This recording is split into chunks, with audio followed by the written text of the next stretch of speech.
Junior ఎన్టీఆర్ని వాళ్ళ అమ్మని తిడుతున్నారంటే వాళ్ళందరూ కూడా వచ్చి ఉండొచ్చేమో.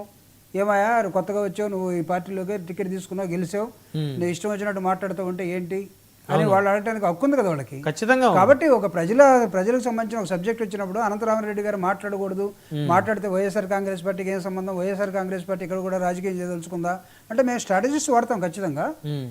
ప్రజలకు సంబంధించినటువంటి అనేకమైన సబ్జెక్టుల మీద వైఎస్ఆర్ కాంగ్రెస్ పార్టీ మాట్లాడుతుంది. దానిలో భాగంగానే అనంతరామరెడ్డి గారు అక్కడి నుంచి మాట్లాడటం కూడా జరిగింది, మాట్లాడతారు కూడా.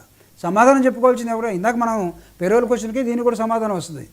మీలో గందరగోళం, మీకు పరిపాలించడం చేత కావట్లేదు, మీకు మాట్లాడటం చేత కావట్లేదు, మీరు ఎవరిని ఏమన్నాలో తెలియట్లేదు. ఇక్కడ క్వశ్చన్ ఏమైంది, అంతకుముందు ఇంకొక ఇలానే అసెంబ్లీలో ఒక లేడీ మేడం గారిని అంటే గొడవ చేశారు. ఇప్పుడు ఇక్కడ కూడా లేడీయే కదా వాళ్ళ అక్కడ అన్నారని ఒప్పుకుంటున్నారా?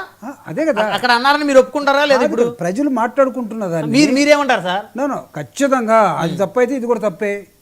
అది తప్పు అయితే తప్పు అన్నది ఇది ఓకే. అక్కడ అన్నారా